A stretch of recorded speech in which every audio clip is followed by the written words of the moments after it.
All right, you primitive screwheads, listen up. When the sun lowers toward the horizon and the sky turns black. I don't know what hovers over this house, but it was strong enough to punch a hole into this world. When the normal makes way for the strange and unexplained. Whatever you do, don't fall asleep. It's time to question what is natural and what lies beyond our understanding. You never told me they could do that. I didn't know they could do that. It's time to enter the edge of the unknown with your host, Mark Henry. I have come here to chew bubblegum and kick ass, and I'm all out of bubblegum. And good evening, one and all. Welcome to the edge of the unknown. My name is Mark. I'll be your host for the next couple of hours as we delve into the strange, the unexplained, perhaps the explainable as well. That is up for you to decide, but we are going to have a great show as always. Everybody, thanks for your patience. The last couple of weeks, I know last week was not on due to myself being out of town for a conference, but there was a little bit of paranormal involved. The hotel I was staying at said conference had a haunted location right behind it. It was a very cool building in Saratoga Springs, New York, and I was out taking pictures before the conference just because that's the kind of thing that I do in the evenings, my little photography hobby. I did not take any pictures of the place because it is a business, it is an inn, and I didn't want to intrude on them without them knowing I was taking pictures. But it is a really cool building, and it turns out, after consulting with my buddy Mason Winfield, there are a number of purportedly haunted places in Saratoga. So next time I'm up there, probably going to go up a little bit earlier and check some of that stuff out. But again, I apologize. During the conference, it's kind of tough to run away from a keynote speaker to do the edge of the unknown. But I know that probably wasn't what annoyed you. What might have was the week before when we had a guest scheduled who bailed on me the night before. And boy, when that happens, it's kind of hard to scramble and get guests. Now, some people are waiting in the wings, but I hate to put people on the spot and have them show up at the last minute. And as faithful listeners know, I can go on 2-hour rants if I want to, but I just said, let's just take this time off, not push it, and we'll wait until we have a great guest back in the lineup, which we do this evening, and I'm excited to be introducing him in just a couple of moments. Want to remind everybody that we are off next week, so this is kind of like the hit and run. I'm here and then I'm gone. But as most of you know, next Sunday's April Fool's Day. Of course it is, but no, it is Easter, and I'm sure most of the folks who are normally listening to this show probably have something going on Easter, and the last thing they're going to do is hang out with me on a Sunday night while they're probably going to be spending it with family, which is what I will be doing happily. So we are going to be taking that off, but we're coming back right after that on the 8th, a show I am very excited about. Jeanette Napolitano will be my guest. Yes, that is the Jeanette Napolitano you might be familiar with, lead singer and bass player for the band Concrete Blonde, very popular in the 90s. She is very into tarot, a little bit of magic, art, music. It's going to be an awesome conversation, and we have been working on this, I kid you not, for years, going back to the WECK days that she and I have been trying to get together, and looks like it's going to work out on the 8th. Also coming up in the month of April, Lady Sable Aradia will be back talking witchcraft and writing. Dr. John Shook will be on as we continue our God debates discussion, and also something else that we have not approached but we're going to do for the first time here on The Edge, an atheist's look at the paranormal, so that should be a lot of fun. We've also got some folks back from the Northeast coming up a little later in April and into May to talk all things UFO coming out of the Syracuse area, so that's going to be a lot of fun. And we're also going to be talking near-death experiences as we head down to a guest hailing from Miami, and Dr. Roz is going to be on to talk about that. So we've got a lot of stuff in the hopper. Very excited as we finally move into spring. It was kind of warm out today, but Still cold enough to go out and clean up all the dog mess in the backyard before it gets too wet and squishy, which is a really awful thing. If you have a dog, you know exactly what I'm talking about. What a gross way to introduce this show, but yes, that's how I have to spend my weekends. Love the dog. There's no way I'm not going to take care of him. So, but we finally are turning that corner where the snow is melting here in the Northeast, well, at least over here in Western New York, and it's starting to look a little like spring, so very excited for that. I am tired of the snow. Hey, we want to hear from you tonight as we take you up until 10 o'clock. Our studio line is always open for you, 716-218-3557. You can email The Edge of the Unknown at gmail.com if you've got a question. Of course, find me on Facebook at Edge of the Unknown Radio Show. You can shoot me a private message there. And, of course, live chat at theedgeoftheunknown.com. If you're listening there, go to the top of your screen. There's a little bar that says live chat. Click on that and join us there. I know there's a couple of folks hanging out there right now. Bird Dog, hey Bird Dog, thanks for being on The Edge of the Unknown. And Simon, hey, Path of the Fool is here. Cy from across the pond in the UK. That is very cool of you hanging out this evening, Simon. I appreciate you being there. Anyway, let us not be hasty, but let's get back into what we normally do on a Sunday evening here on The Edge of the Unknown. My guest tonight has what I would say is a terribly interesting background, a classically trained musician, an Arts Council director, and adjunct college professor. Jim Willis is also an ordained minister with 40 years under his belt in that capacity, and he has written books on religion, bicycling. We might divert into bicycling tonight because I happen to be a cyclist, so if the squirrel runs into the studio, we might go down a bicycling discussion, but we'll try to keep it on the topic at hand, which is supernatural gods. Right now, he's very focused on spirituality and its place in our reality as human beings. He has penned volumes including The Dragon Awakes, Rediscovering Earth Energy in the Age of Science, Ancient Gods, Lost Histories, Hidden Truths, and, pardon me, got to clear my throat there, and The Conspiracy of Silence, as well as the book we're talking about tonight, for the most part, Supernatural Gods, Spiritual Mysteries, Psychic Experiences, and Scientific Truths. Ladies and gentlemen, please welcome to The Edge of the Unknown, Mr. Jim Willis. Jim, thanks for hanging out with me on a Sunday evening. Thank you, Mark. Appreciate it. Really appreciate it. And if you're playing at home, make sure that you check out Jim's website, jimwillis.net. If you're interested in any of the books that I just mentioned, many of them are available at that site, and of course at amazon.com. So, Jim, as I said, you have a lot of interests. You have a very interesting life. You seem to be a man of many talents and interests. How did things come together to lead you down so many interesting paths? Let's get to the start of the start. They all started up in your neck of the woods. I was living in Rochester. We were practically neighbors. I went to school up there at the Eastman School of Music, and for anybody who might be listening who still remembers me from the Palmyra, Lyons, Rochester area, or when I played with the Syracuse Symphony, I want to say hello.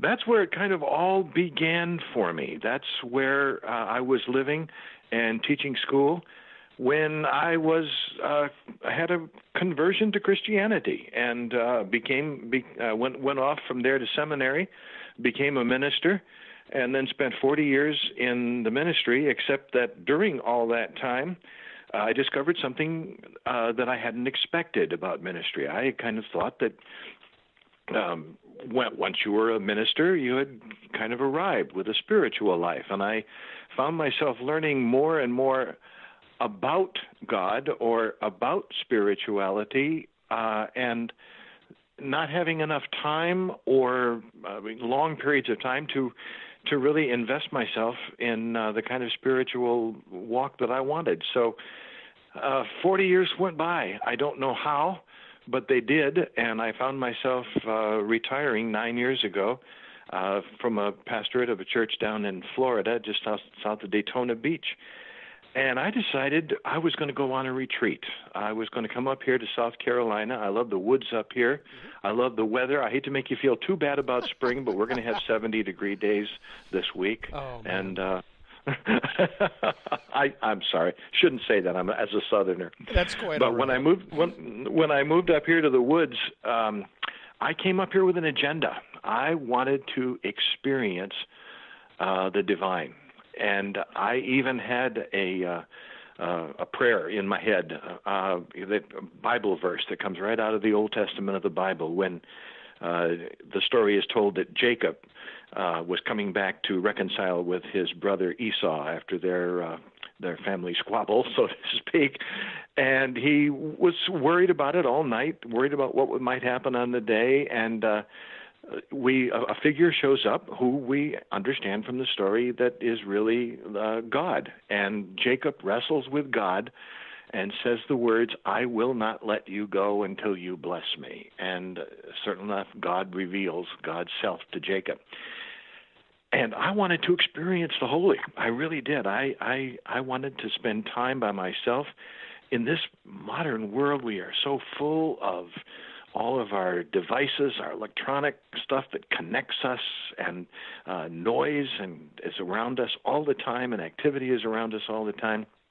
We moved up here to the woods. My wife and I even had to build a house that we're living in right now. We built a road to get back to it, brought in electricity, and our goal was to spend 1 year of uninterrupted time meditating, and so far that's turned into 9. And we were so glad when our prayer really was answered, but not at all in the form we expected, not within my tradition of Christianity at all. I think probably because I was so immersed in Christianity that the Holy or the Spirit, God had to take a kind of an end run around all the tradition and the dogmas and the doctrines that I had built up. And lo and behold, my prayer was answered. I was in touch with the kind of spiritual life and spirituality, in touch with God like I wanted to be, but it was in a form totally outside of my tradition. It was in the form that probably paganism or shamanism of that kind, and it was wonderful. It's been a 9-year journey. How does that jive with the way that you had been approaching, Christianity, as you say that's where you had your awakening? How does that now, looking back in reflection, work alongside it, or doesn't it? Well, I think it does. I really think that you have to establish a base. You have to establish something that where your feet are firm on the ground. You have to develop what I like to call, borrowing a term from Joe Campbell, the great mythologist, used to talk about God being the hardware, and you activate it with various kinds of software. And different kinds of software will work. The only trouble is you can't mix software. They don't speak to each other. But I think you need to have your feet on the ground, and I think as a Christian theologian, systematic theologian, and as a teacher, and of course in college I was teaching comparative religion, so I was teaching all world religions. I was able to sink down my roots and get enough of a base where I could feel comfortable enough and secure enough that I could start to venture out. And here, that's what happened. I think it's probably even in my genes a little bit. I got a kick out of it. You have a listener from the UK. You said, I'm hoping he's hearing this now, because a number of years ago, I was asked to go to Cornwall and give a talk about world religions and the roots of world religions. And I went back to Cornwall. Of course, you remember, as what I said earlier, I had that Bible verse in my mind that said, "I will not let you go until you bless me." Jacob wrestling with God all night. Well, in Cornwall, I figured I had to go back and see where my roots were, and I have up in the little town of Fenny Compton, up northwest of London, I have my family roots go back hundreds of years. My ancestors there were ministers. And they preached in the little church, the Church of England in Fanny Compton, and that church is still standing, and their pulpit is still there, so I had to go up and see it. So there, I made my way to Fanny Compton. I met a historian from the town there, got me into the church, and I was able to stand in the very pulpit where my ancestors preached and look out at the church pews and the same church that my ancestors saw. And there on one of the walls was a stained glass window, and I have never seen this theme in a stained glass window. It was a picture of Jacob wrestling with God, saying, "I will not let you go until you bless me." That came right out of left field. I hadn't expected it, but I guess my ancestors' search for spirituality must run in my DNA, because now hundreds of years later I had that same Bible verse in my mind when I came out here. Which begs the question, where do we draw the line between intervention and coincidence or happenstance? Obviously, that's pretty interesting that you traveled that far to see something like that. Kind of got to shake your head over that one. I think so. Yeah, I'm not sure that I even believe in coincidence or happenstance anymore. I'm coming down really firmly on the side of things happen for a reason. And I think the world is just so much bigger than we know, and that's what I've discovered when I came out here. We moved out here to the woods, and we go sometimes days, weeks, sometimes without even seeing anybody or hearing anything except a train about 2 miles away that goes through and blows its horn when it goes by the station. And as we're out here in the woods with that kind of quiet and with that kind of slowing down, I think God is able to speak in many different ways. But for me, it had to be out of the quietness, out of the just slowing down and taking the time and becoming one with the land. And we've discovered the earth energy here on our land that would have been very, very familiar to people who were living on this spot of ground for thousands and thousands of years. We found their artifacts, we found their spear points, we found their scrapers right here on the land. We live on a quartz quarry where people have been coming for thousands of years to make tools. And we just feel a oneness. We can almost feel them stepping out of the woods and talking to us. It's that close. My guest this evening here on The Edge of the Unknown is Jim Willis, author of the book Supernatural Gods and others. Check him out at jimwillis.net. Question here from the live chat room. I want to get to this, make sure that we're getting to the questions as they come in. Bird Dog asks, do you still believe in Jesus' resurrection and his eventual return? Thanks for being on The Edge, Bird Dog. Yes. A lot of times when people read my books, they say, are you a Christian anymore? And I will say, yes, I still am a Christian. I understand it in a much deeper way than I ever did before. And I'm not saying that I've discovered anything new, because there are certain Christian mystics and Christians who have, gone off to the to the desert, up to the mountaintops, just like we did, and they're developed a whole new way of understanding. I still read the Bible all the time, except I read it on a totally different level than I ever did before. I see a lot of truth in it that I never did before. And to be honest, when people say, do you believe in Jesus, I honestly can say that I'm not even sure anymore that there had to be an historical Jesus in order to still be a Christian, because the important thing is not a carpenter who walked in the Galilee 2,000 years ago. The important thing was what the story is telling us. And certainly we all know from history that the Christian church adopted a lot of pagan ritual. The idea of every Sunday, which is named, of course, named after the god Ra, people go and they worship at the feet of an instrument of torture, of the cross, and they have bread and wine, which are universal throughout the world as symbols of the spirit and of the earth. Obviously, Christianity adopted a lot of paganism, and it was a very eclectic religion. And I really think that the answer is not departing a particular religion, in this case Christianity, but in delving even deeper into it and finding new truths there all the time. So yes, I'm still a Christian, and there are probably, I know there are Christians out there who probably would say that I'm not anymore, but I really am, and I find a great depth in when I read the Bible now that I just did not even know before. Jim, would you say that's because as human beings go, we love to compartmentalize everything? We want, for the most part, everything to be on the shelf where it's supposed to go. Cleaning supplies go here. The motor oil goes over there. Does the same thing happen to us with religion? You're a Christian, so you better believe A, B, and C. It sure does happen to us. And I was a systematic theologian for 40 years, which meant systemizing everything and making sure that I had all the T's crossed and all the I's dotted.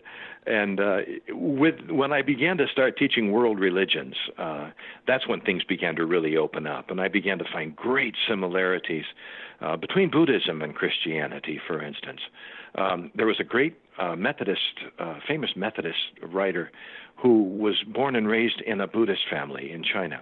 And he came here to the United States, and he became a Christian. And he said, when I became a Christian, I thought I had to get rid of my Buddhism. And now, as I learn more about Christianity, I begin to think that Christians maybe are, instead of getting rid of their Buddhism, maybe all Christians ought to become Buddhists as well. You know, there's a tremendous overlap. I even find it in fields that are not the same. For instance, as we study ancient Hinduism, it's amazing how the ancient Hindu rishis, the wise men of India, 5,000, 6,000 years ago, were articulating what the quantum physicists are talking about nowadays. It's just amazing to me, except one, of course, is using a spiritual language, Sanskrit, and the other is using the language of mathematics. But it's amazing how close they are in terms of talking about things being one, and the Atman and Brahman concept of God in Hinduism. It's just amazing to me how the religions overlap and spiritualities overlap like that.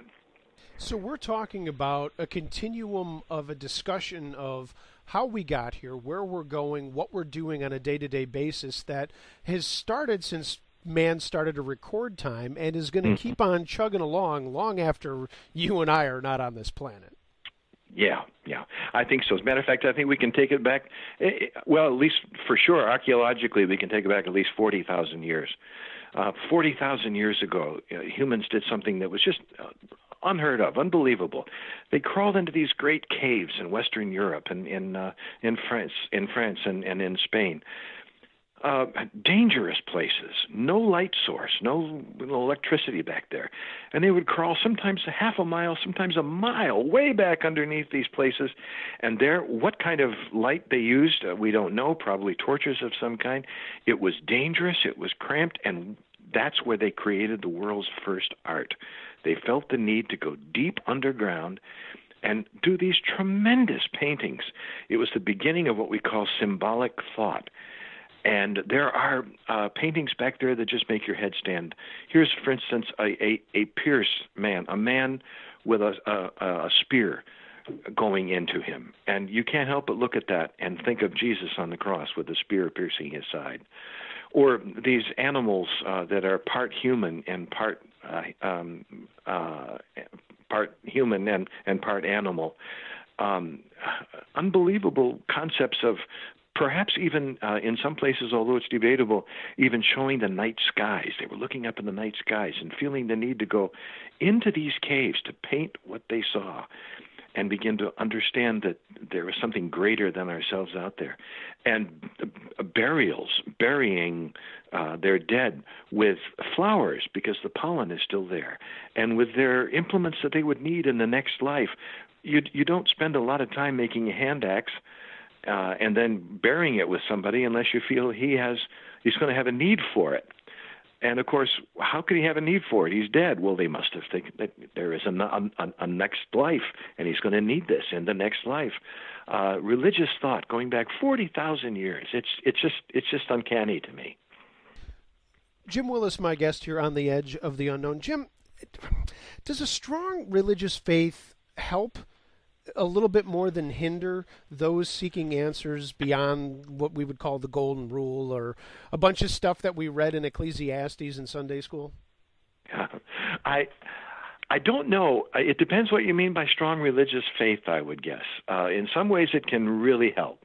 If you're open, if your heart is open, if you're questioning, and if you really have the right intention in your mind to really contact the God who your religion is talking to, that can be a wonderfully freeing thing. If, on the other hand, as unfortunately many do, in not just Christianity, but in Judaism and in Islam, when fundamentalism rears its head and says, this is what you must believe and this is the answer, period, that becomes more of a hindrance. And it really destroys discussion as much as anything. And I understand that way of thinking because I was a fundamentalist myself at one time. And when that broke apart, it was quite a story. If we have time, I'd love to tell you the story of how that fell apart. But that can be not freeing, but that can be confining. So that kind of religious faith, I think it can get in the way a little bit. But openness and a real desire to learn and to know, that's a wonderful thing. You know, you mentioned some people might look at what you're doing now and say, well, I don't really think you're a Christian anymore. But isn't it true that no matter what we have inside of us, in our hearts and our mind, whatever it comes to, whatever faith we choose to follow, or no faith, depending on where you're coming from in life, but it's possible to find answers through exploration of the world around us and not to have to stay on that narrow path. Yeah, even, and especially that was the whole premise of the book Supernatural Gods. The idea that science, for instance, is now beginning to explore. 100 years ago, they discovered this wonderful new world called the quantum world, quantum reality, and they're beginning to discover it and talk about it. And yet, thousands and thousands of years ago, mystics and dowsers and shamans and people who have had out-of-body experiences have explored the multiverse, is more and more being called now the quantum, the Akashic Field. And what's on the other side of the Higgs field, for instance? So this newly discovered Higgs field that came when the Higgs boson was discovered at the particle accelerator over in Europe. It's just amazing to me that science is now putting a scientific language on a spirituality that is thousands and thousands of years old. And all of a sudden it seems that science and spirituality have merged into one lane of traffic. I think it's tremendously exciting, and it's happening right here in our generation. 2 weeks off, and I can still segue like a champ. See how that was seamless? I'm going to pat myself on the back. That brings us to Supernatural Gods. What was your genesis? What was your aha moment of not only recognizing that, but saying, I need to put this down in print? Yeah. When a year ago, when I wrote Ancient Gods, the premise of Ancient Gods was that I began to suspect and then began to prove to my satisfaction that there was an ancient civilization that existed here on Earth that was probably destroyed when the segmented comet 11,900 years ago exploded over Canada and over the north and all the way into Europe and as far as Turkey, and brought about the mini ice age, the Younger Dryas time. And there were survivors, I had said in Ancient Gods, from that particular civilization that carried their wisdom with them to the Stone Age peoples who had survived the big blast, so to speak. These survivors of that ancient civilization couldn't reproduce the civilization. They didn't have the resources, but they could reproduce some of the wisdom, which became the basis of understanding for these new Stone Age cultures. And over the years, they would look back, and these survivors with the great wisdom would become gods, the ancient gods, the genesis of the ancient gods. And these were the ones who brought the civilization to the Sumerians, and in Turkey with Göbekli Tepe, and in Central America and in Peru and in Egypt. But as I finished writing Ancient Gods, I realized that there was something that was missing, and that was the whole idea of dimensions and time. And all of our science right now is pointing to the idea of that we do not live in a universe, but a multiverse.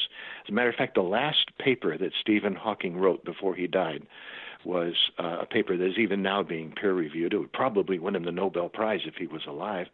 But it was a paper that, to his satisfaction, was proving the existence of dimensions, of the multiverse, universes, which are as close to us as we can imagine, but separate from us from a few vibrations. Now, it seemed to me that this rich oral history we have that talks about people stepping out of other dimensions, from angels, for instance, coming out of another dimension that the Bible calls heaven, or fairies and leprechauns, and perhaps even today in our day, the whole idea of some of the stories, at least, of aliens. It seemed to me that there were people in every generation, going back thousands and thousands of years, who had a particular talent of being able to step outside of the five senses. And our five senses produce a powerful illusion, and it's very difficult to get outside of that illusion, that there is more than just what we see and taste and touch and hear and all that.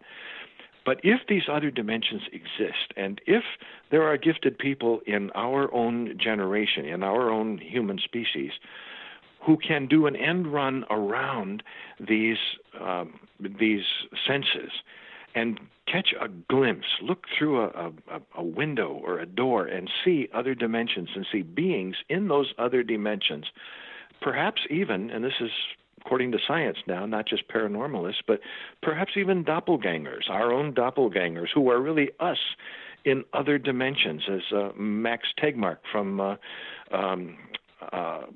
MIT talks about. The whole idea of these particles coming together and forming us, and when we make a decision, both choices are realized. If we have a decision between turning left or turning right, both of those decisions are realized, but in two separate dimensions. In one we go left, and in the other we go right. And I began to say, well, if this is a reality out there, it is not what we would call the natural world, but the supernatural world.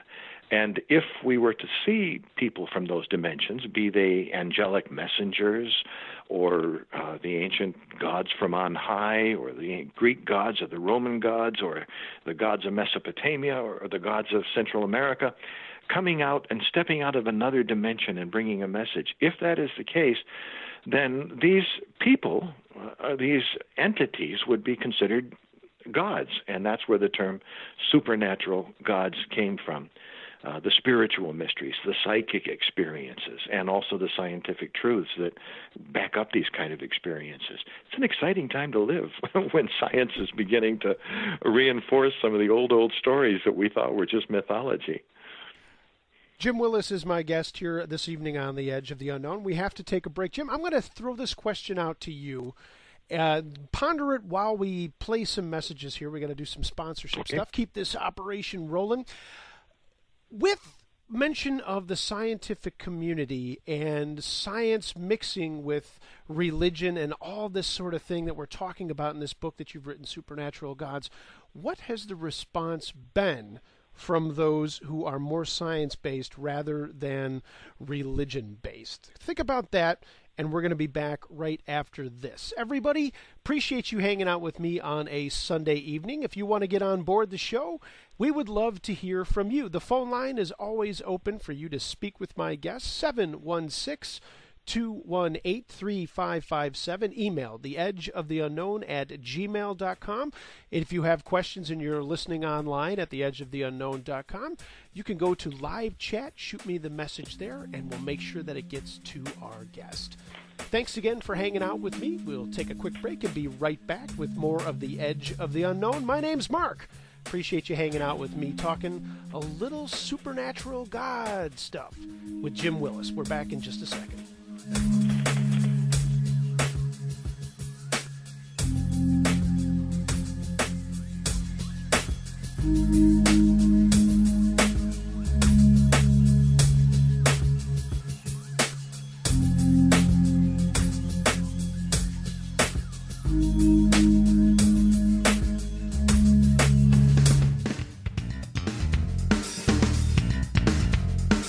It's a fact. The best sounding music comes from analog audio found on vinyl records. But high quality vinyl has been hard to find until now.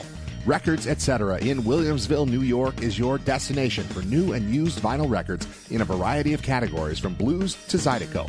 Located in the Eastern Hills Mall, Records Etc. is easy to find and fun to shop. Classical, rock, comedy, and new wave are waiting for you at Records Etc. So dust off your turntable or pick one up at the store and start listening to music the way artists intended it to be heard. They also carry rock and roll memorabilia, t-shirts, posters, and more. That's Records Etc. in the Eastern Hills Mall in Williamsville. Call 716-481-7177 and ask for Ray for more information. Records Etc. Tunes for our times.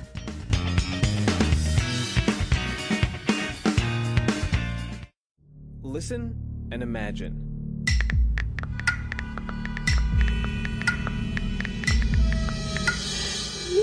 It takes 5 seconds to send a text, and for those 5 seconds, you're driving blind.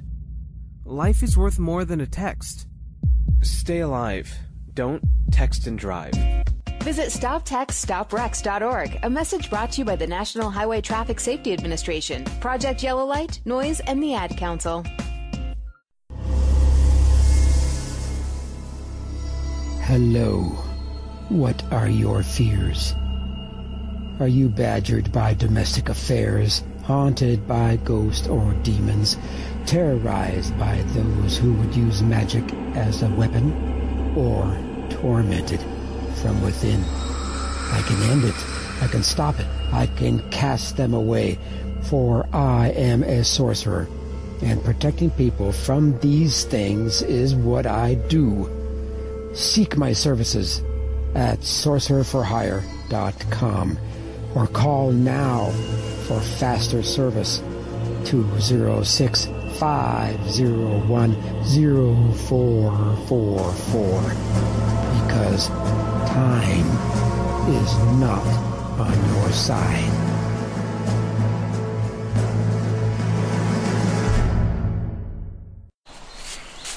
Whoa.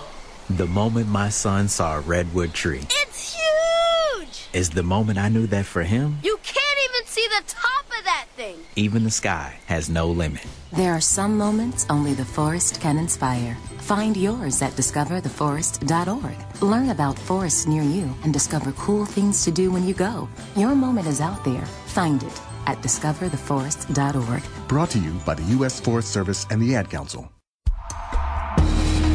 Looking for the best Japanese and Thai cuisine in Western New York? Then you have to visit Teton Kitchen at 415 Dick Road in Depew. From appetizers and soups, simple, special, big, and fusion-style maki, to sushi, sashimi, and tempura, you won't get a range of items like this anywhere. Hungry for more? Teton Kitchen offers a full dinner menu and kushiyaki dishes, as well as a huge variety of sake, wine, beer, both domestic and Asian imports. Owner Taka and his bride Kin are proud to boast that Teton Kitchen is Yelp's #1 rated restaurant in Western New York, and they welcome you for lunch or dinner 7 days a week with takeout and online ordering available. Visit TetonKitchen.com for their full menu, hours, and online ordering, or call 716-393-3720. Teton Kitchen, 415 Dick Road in Depew. Itadakimasu.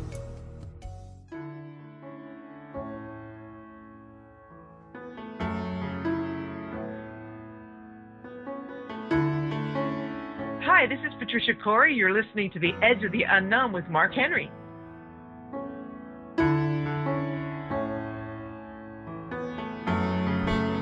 And we are back here on The Edge of the Unknown. Little bump music from Amber and Little Criminals coming out of the city of New York. Appreciate her letting us use that as bump tunes. Actually, I use it because my brother-in-law plays drums on it. So he's the professional musician in the family. So, and we're talking to a professional musician this evening here on The Edge of the Unknown, as we have established. Jim Willis, my guest. Check him out at jimwillis.net. Jim studied at the Eastman School of Music. My brother-in-law studied at SUNY Purchase. and as a percussionist, but he does play in lots of different bands, and that was one of those. I don't know if Amber's playing anymore, but I digress. Let's get out of that and get back into our discussion that we're having right now with Jim Willis, good enough to hang out with me on a Sunday evening talking about his book, Supernatural Gods. We left with the scientific world mixing with the world of religion and all these great ideas about different dimensions, different gods, different experiences that we all have. So far, Jim, what has the response from the scientific community been to what you've written? It's changing a lot. Ervin Laszlo, for instance, is a philosopher. He was a systems scientist.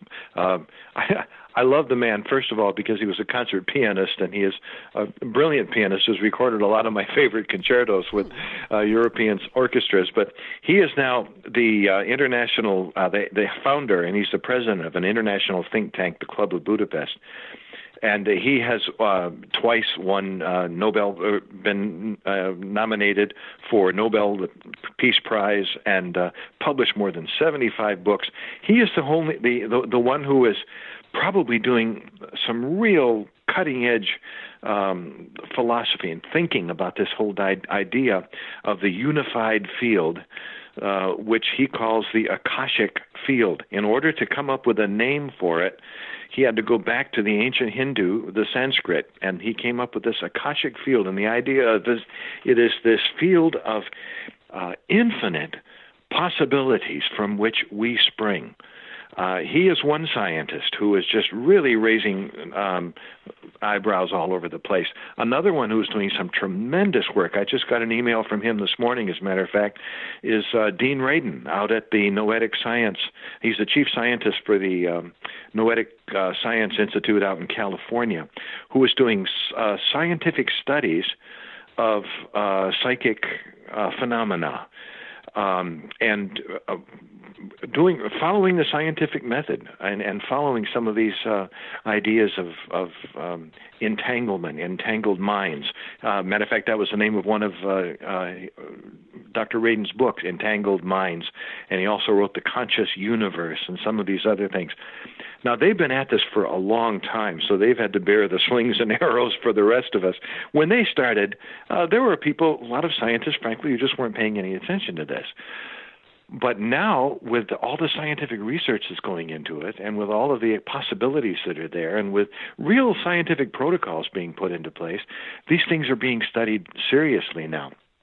For instance, I was up at the Monroe Institute up in North Carolina, and while I was up there, or Virginia rather, while I was up there, I had a chance to talk to some folks up there who were very active in the Army, and they're looking into remote viewing and out-of-body experience.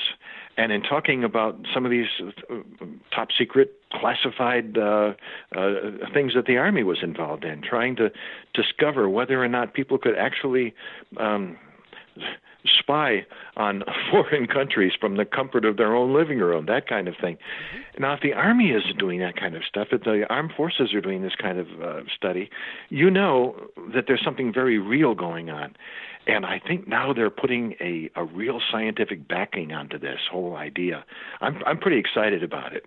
Now, of course, having said that, science, like any other religion, has its fundamentalists. You know, there are those who simply will not accept the idea of any kind of reality except what we can measure and look at right here.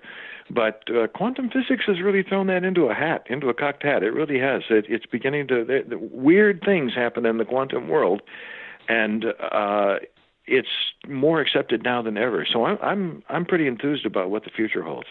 Interesting that you bring up the Army, and I'm kicking myself because I can't remember the name of the guest. I mean, I've been doing this for outside of a year. I've been doing this since 2010, and I did have a gentleman on that all we talked about for an evening was the occult roots in Nazism and the obsession that they had with finding religious relics as if they were going to be some accelerant of the power of the Third Reich. So this is not anything that's new, certainly not just with our armies and something as relatively short time ago as World War II, but that obviously has to go back since the dawn of man, the whole idea of supernatural powers being able to help us get the things that we want, whether they're good or bad.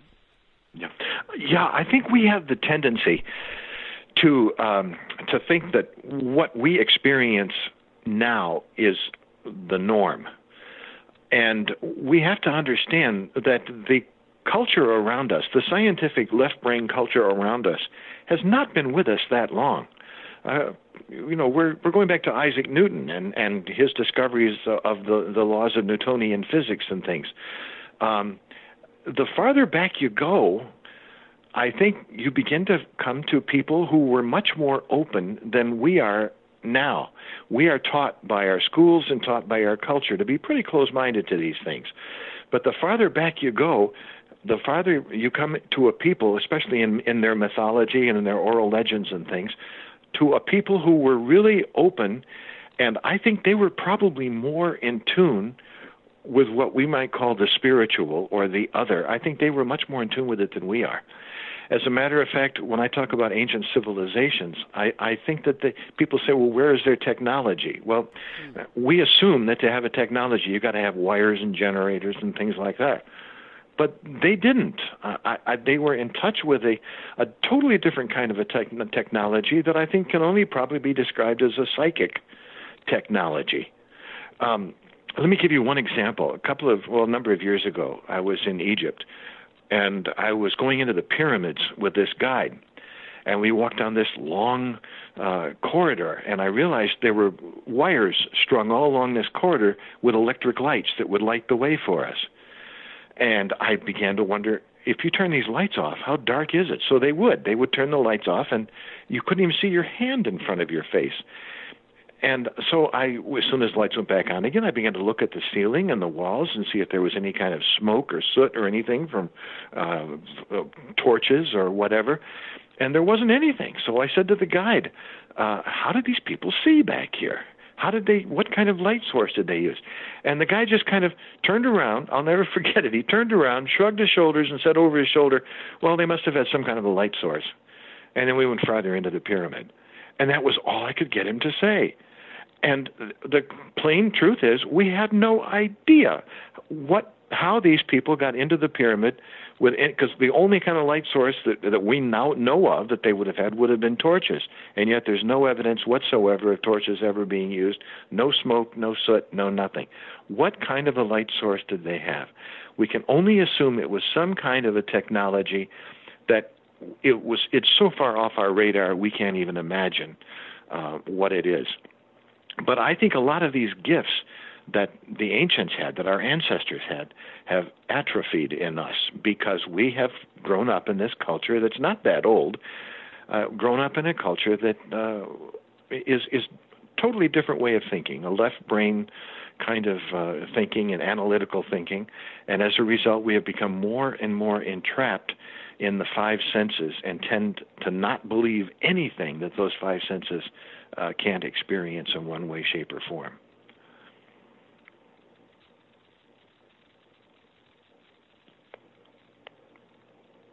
Whoop, are you there?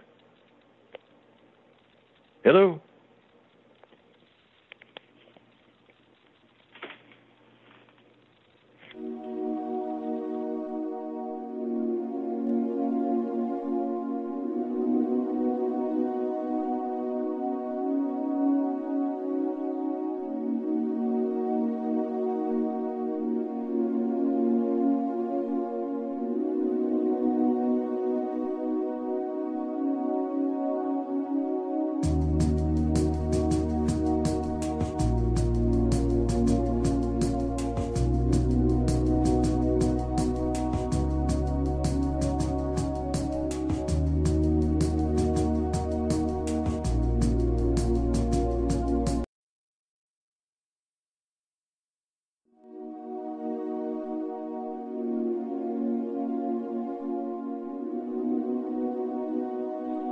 And we're back, everybody. I blame this squarely on Lovejoy Dave. Everything was going fine until Dave showed up, and every time Dave shows up, Something goes sideways. Yeah, Dave, I know that you're listening there in live chat. Look at that. Every single time he shows up, bang, something goes south. Hey, we're back here with Jim Willis. Jim, you were fine. I went to start talking to you, and for some reason, everything went away, but we are back. Jim Willis, my guest here tonight on The Edge of the Unknown. Folks, I apologize for that. On the replay, it will be seamless. You'll never even know we had to take a fast break there. Jim is the author of Supernatural Gods. We would love to hear from you tonight if you've got a question or comment. 716-218-3557. The Edge of the Unknown at gmail.com is the way to get on board. I was about to go to an email question until all of that went south. But as Jim just said, I love technology when it works. So following that train of thought, I was scribbling this down before I get to that email from Todd. So Todd, hold on. We were talking about technology in the past, technology now, and it immediately brought to mind the distractions. We have a lot of distractions right now with our technology, and I immediately thought of the life you're leading right now in South Carolina, where you're off kind of on your own space. You have less distraction. Does that in any way have any bearing as the way you're approaching this whole mix of the supernatural and science? It helps tremendously. I didn't know how much we were involved with technology until we kind of moved away from it. Now, we still have our computer here. We have cut the cable cord. We don't have cable television anymore. But we have telephone, obviously, when it works. And we even have a hot tub. But it's just that moment of that time of quiet. I think and this has been historically down through the ages, when people want to really have an experience with the holy, they tend to go off, to go away. I think we need to do that. We live in an age that is just getting so fast and so quick, and it's getting harder and harder for us to have the attention span to stay with a thought. It's getting harder and harder for us to sit still and meditate, and I think without that meditation, we can never really become in tune and slow ourselves down to the point where we can become in tune with the Spirit. And we have been living basically in a 9-year meditation here. My wife and I both spend a lot of time every day just sitting in meditation and just thinking. Sometimes wonderful things happen. We've had some wonderful out-of-body experiences and that kind of thing that we just never, ever could have had we not just quieted down and slowed down and move away. We knew we were really getting something a couple of years ago when I said to my wife, what day of the week is this? And she said, I'm not sure, but I'm pretty sure it's March. And that is a different way of living. We've been very blessed in that. Now, unfortunately, today it's very difficult to do that. Our society makes it really tough on us.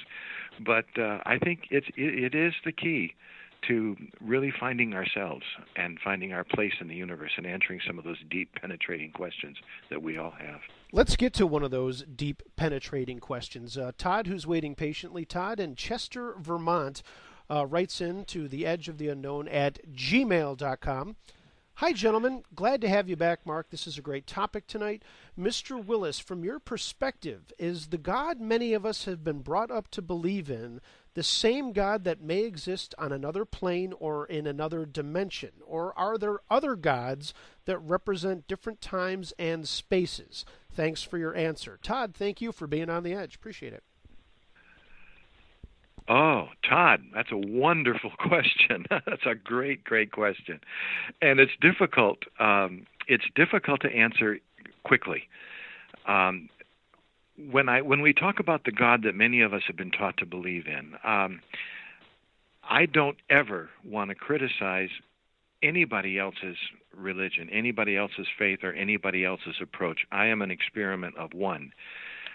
All I can do is say, in my own case, the God that I was taught to believe in was not big enough to fit the God that I have experienced since I've been here.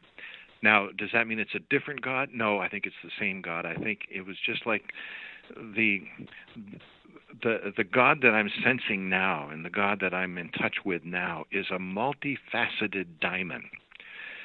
And what happens often with the religions of the world, we tend to look at just one of those facets. And in one facet, we think we can see the whole thing. And we can't. It just doesn't work. And so I find myself really in touch with a lot of the ancient writers. And now that having had the experiences that I've had, I go back and I read their writings, whether it's in the book of Genesis or the Old Testament writers or even the New Testament writers from 2,000 years ago. I hear them saying things now that I think if we could get together and talk, we would have a real understanding that what they are talking about and what they were writing about was closer to what I've experienced now than what I was taught. I hope that helps. Does that help at all? Do you think answer the question? I hope so. We'll have to see if Todd agrees. So, Todd, if that does, write back and say yes or no. How's that? We can always continue to explore it. So, what I keep hearing, Jim, is this desire for let's have a discussion. Let's not brush everything else off. Let's not just come into it with this is the way things are and I'm not going to pay attention to you. Doesn't that kind of reflect the way that we need to be living lives with or without religion or science, that we do kind of need to listen to one another in order to learn anything? More than ever. It's true in the world of religion, but it's also true in the world of politics. It's true in the world of science. It's true in so many worlds.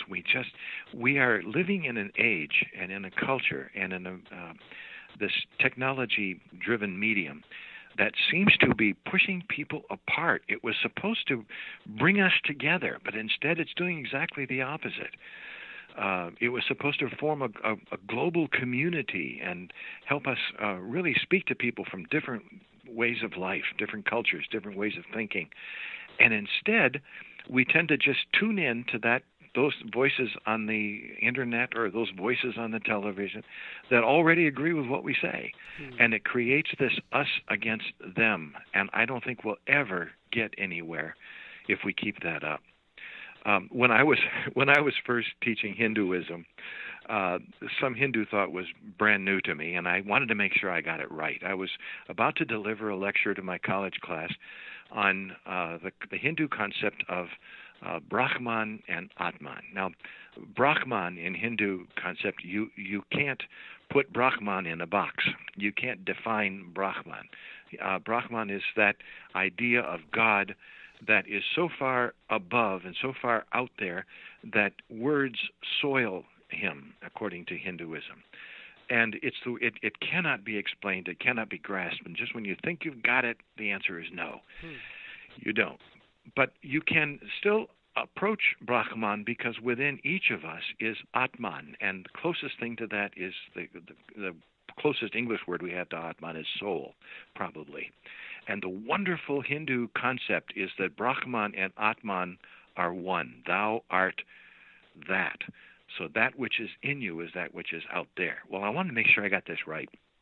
And I was so afraid of it that I had a friend who was a practicing Hindu, and I went to his little shop. He goes in every morning, lights his candles, and says his prayers. And I said, I really want to get this right. And so I delivered my lecture to him, and I was trying to explain all this. And he was looking at me and smiling and saying, nodding up and down.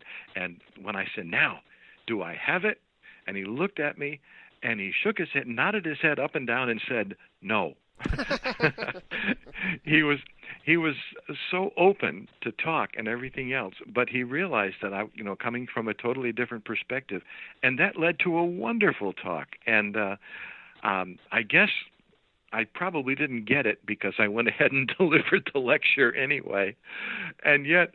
Probably I did better than I thought because I had the wonderful experience of giving a midterm, and one of the questions I asked on the midterm, a silly question, I should never have asked it, was, in one well-constructed paragraph, give the Hindu concept of Brahman.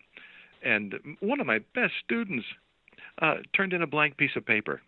He didn't even, so I had to, take points off the exam. when I handed him back the next day in class, he was smiling at me like a Cheshire cat. And he said, "Professor Willis, did everybody answer question 4? And I said, "Well, Josh, they at least tried." And he said, "You're telling me I'm the only one that got it right." Nice. I had to go and give him 5 points, complete, 5 points for turning in a blank piece of paper, because he was the only one who realized you can't capture Brahman with words. It was a great experience, but that kind of openness and that kind of flexibility is just, I think, wonderful. We need to get back to that somehow. That's a great story. And it kind of goes in full circle with what you mentioned a little bit earlier in the show, this idea of perhaps a couple of different planes, perhaps a different dimension, strings, however we want to put that into a concept, bumping into one another, and perhaps the interesting things that people see or experience might be what we refer to as angels. Maybe it's that part of the paranormal is really something that comes from the stuff that we learned about in Sunday school or religion class. Mark, I think you're exactly right. I really think you've got it right on. Most Christians today, in today's culture, they can't help it. They read the story about angels. They think, oh, it's wonderful. Angels used to come, to people regularly. They would appear throughout the Old Testament into the New Testament. But most people today probably do not think that those stories are anything more than myths, stories to create a point. But here's where I was talking about reading the Bible in a richer way. What if they're not? What if they really were entities from another dimension that had found a way to step across and deliver messages to us, and we to them? I mean, the Bible talks about people from the Old Testament, Enoch, for instance, and Elijah being taken up to heaven without death. Stepping into a totally different dimension. Or the Apostle Paul talks about his own out-of-body experience in 2 Corinthians when he talks about he was taken up to the third heaven and heard things that he could not even put into words, he could not even speak about. I think when we read the Bible with this kind of openness in mind, we begin to say that maybe these people were actually seeing something real and describing what they saw in the only language they knew how. And it opens up the Bible completely. Jim Willis, my guest here on The Edge of the Unknown. JimWillis.net is his website, rather. Go and check that out there. We have to take a break, and I apologize for our little snafu earlier, and hopefully we will be smooth running for the rest of the evening. We would love to hear from you. 716-218-3557 for Jim Willis.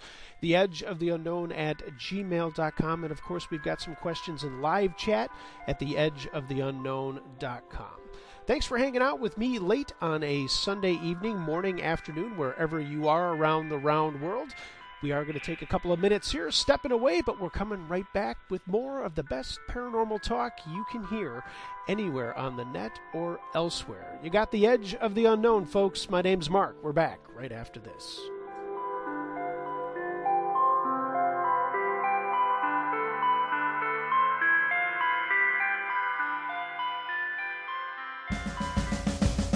Siggy's Good Food in Manhattan sets the standard for home-style comfort food in a warm and casual environment. Located at 292 Elizabeth Street between Houston and Bleecker, Siggy's Good Food offers something for everyone.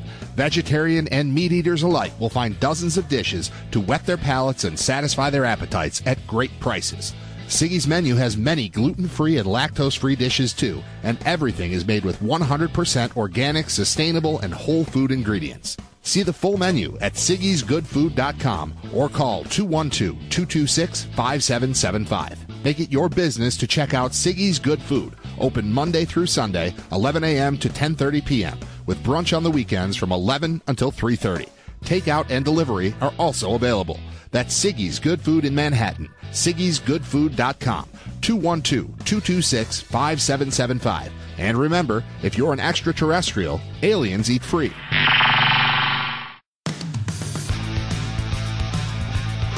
If you live in the Western New York or Southern Ontario area and are looking to get a tattoo, then go see the cats at Sixth Order Tattoo in Buffalo, New York.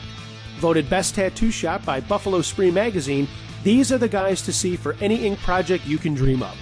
Shop owner Chris Capola and artist Joe Folmar, Andy Biscaglia, Nick Conter, Jake Miracle, and John Rutsky are proficient in many tattoo styles, including traditional American, Japanese, modern Polynesian, as well as illustrated and portrait tattoos. Have a design in mind? Bring it in. Stuck on ideas? They've got plenty to show you. I recently had my 8th piece of art inked by my man Joe Folmar, and I'm telling you, there's no other guy I trust with an ink gun, and that's why you should make an appointment at Sixth Order Tattoo today. Call them, 716-633-7171, or stop in. They're located at 3503 Genesee Street, just east of Union Road. Check out their website, sixthordertattoo.com, and find them on Facebook. Sixth Order Tattoo, the best ink for your body.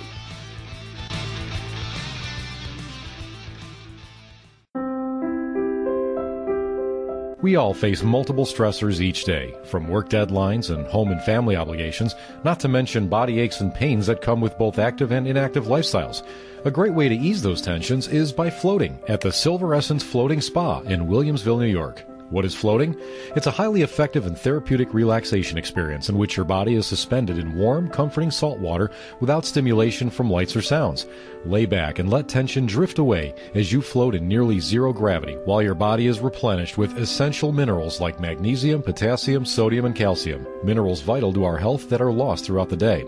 Floating at the Silver Essence Floating Spa is great for anyone, athletes, those rehabilitating from injury, or if you're just looking for a new way to relax. Floating is even known to increase creativity and speed up the healing process. Silver Essence is open Monday through Saturday with convenient morning and evening hours, and they offer infrared sauna treatments, membership deals, special packages, and much more. Check them out online at silveressencefloatingspa.com or call 716-568-7985. Conveniently located in downtown Williamsville. They're just minutes from anywhere. That's the Silver Essence Floating Spa. Get your float on and tell them you heard about them on the Edge of the Unknown.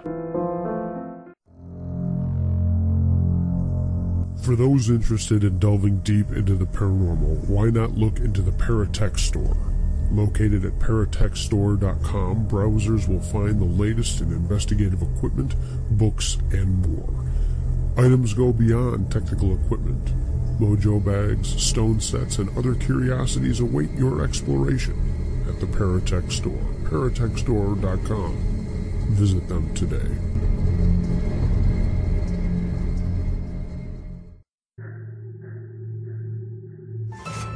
Are you ready for something really scary? Stop over to the campfire at Uncle Josh's True Scary Stories on YouTube. Here's some of the most terrifying stories you've ever heard. Ghosts, monsters in the woods, stalkers, unexplained phenomenon, and more. And the best part?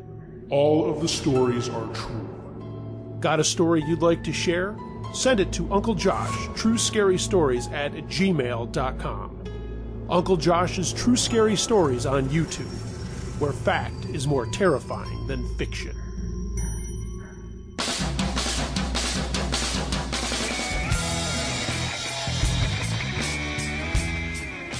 Hi, my name is Stanton Friedman, the Flying Saucer Physicist. I've just been on the Edge of the Unknown.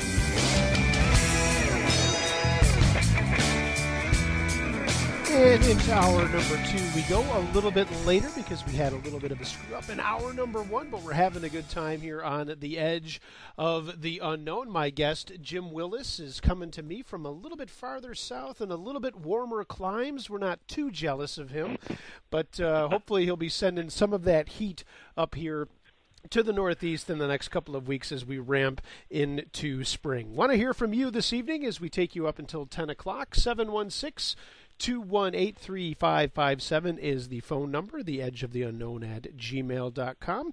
Bird Dog's got 8 million questions in live chat that we'll try to get to some of those. We do have some email to get to.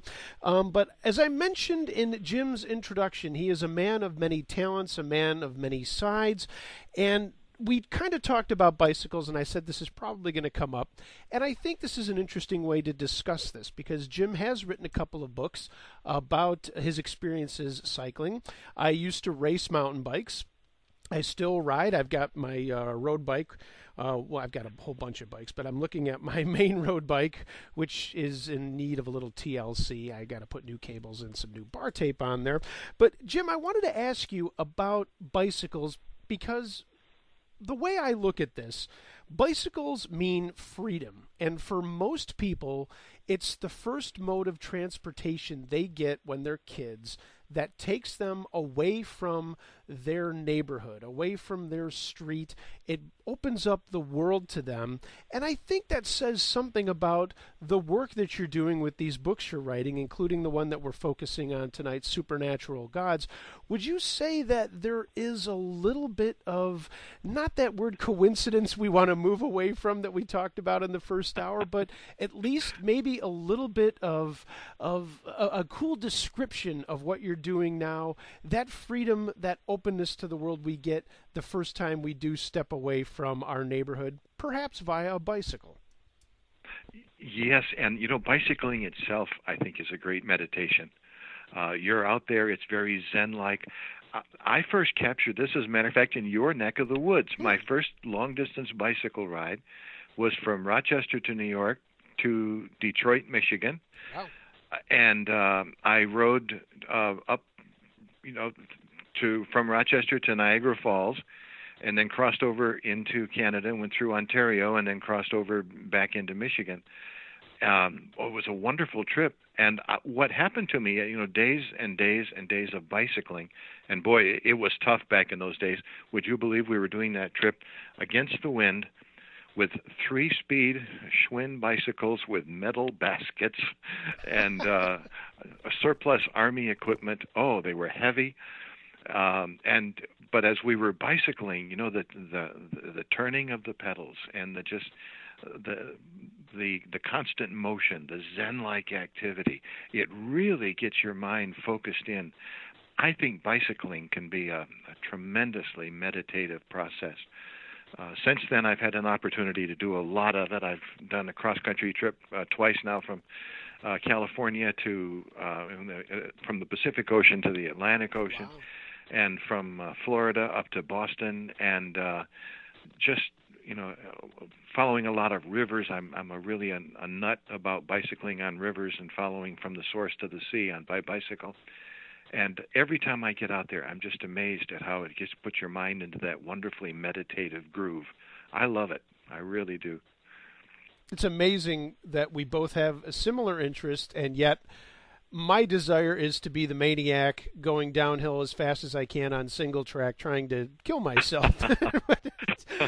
Those days are behind me. I think I love my mountain bikes, and my wife is going to kill me because, and this is a quick little sidebar, I bought my first mountain bike probably in 1994, and I had loaned it to someone, and it disappeared. Never saw it again. No big deal. And suddenly the guy found it that I had loaned it to. It was in his garage, and he said, "Hey, do you want this back?" I have no use for it, but of course I want it back.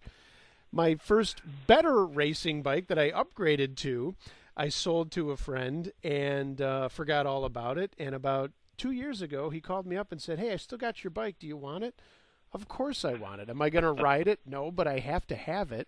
So now I've got all these bikes, and my father-in-law, I just actually was looking at some texts, over the summer was cleaning out his shed and said, "Hey, I've still got my 72 Bianchi with a Campagnolo Gruppo on it. Do you want that?" And of course I want that. I probably never will ride it, but yes, I want it. Anyway, that's the nature of my business. Maybe I could write a book about that. The crazy guy that can't get enough guitars or bikes. Anyway, it's enough of me. Jim Willis, my guest here on The Edge of the Unknown. Let's grab another question from Bird Dog in the chat room, and then I want to get to P and a couple of others who have written into The Edge of the Unknown at gmail.com. Bird Dog asks, is spirituality in limited physical form? We are born the same spirituality. Will we return to it after death? I think I got that correct, Bird Dog. Wow, I love the questions your readers have, your listeners have. Sure. A number of years ago, I had my first out-of-body experience. It came from living in a meditation for a number of years, and deliberately slowing down and deliberately finding ways and methods to circumnavigate the five senses. I think because of that I have, at least to my own satisfaction, and I don't intend to, I certainly don't ever intend to tell anybody this is what happens or this is what it's like. But to my own satisfaction, I'm convinced that consciousness does not originate in our brain. Consciousness is universal. And our brain is not a producer of consciousness. It is a receiver of consciousness. And this consciousness comes to us through our brain, and it's interpreted in ways that we can understand. Every time we have a dream, for instance, the brain has to go through the Rolodex of experiences that we've had and come up with something that is similar so we can understand it, which is why sometimes dreams are so wild, because something we're seeing something that we've never experienced, and the brain is trying to interpret that in a way that we can possibly understand.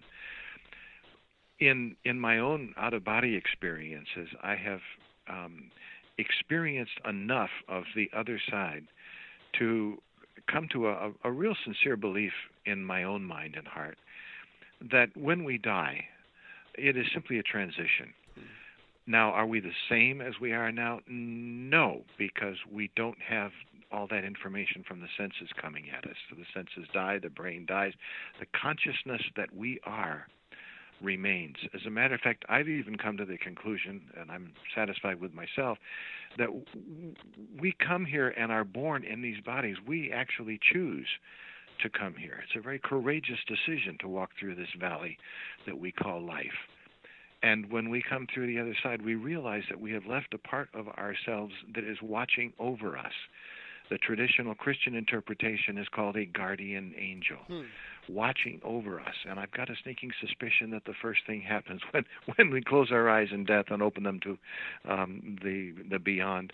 The first thing we're going to say is, "Oh, I knew it was you all along." Yeah. So I think in that sense, what we call the soul does, of course, survive death. What happens there, I think there's probably infinite number of possibilities, ways of looking at it. But do we survive this, and are we aware of what happens after death? Oh yeah, I'm convinced of it myself. All right, now I'm terrified. I have to spend eternity with myself. Oh, God, that's a fate worse than death. The perfect you. How about that? There we go, perfect me, because I can think of a lot of people I'd rather hang out with other than me. Anyway, Jim Willis, my guest here on The Edge of the Unknown, JimWillis.net. We're talking about his book, Supernatural Gods. We'd love to hear from you. We've got some questions to get to. Let's grab... this one is from theedgeoftheunknown@gmail.com. Good evening. How does one know what is truly good and evil if one considers the many variables in cosmology? Hey, Mark. Hey, P. P, thanks for being on The Edge. Wow. Read that question again to me. Okay, let me go back to that. Here, I got my tablet. How does one know what is truly good and evil if one considers the many variables in cosmology? It looks like he's looking for the distinction between truly good and evil. Right? Let's talk a little about good and evil, and again, this is purely me talking. I'm not trying to foist this belief on anybody.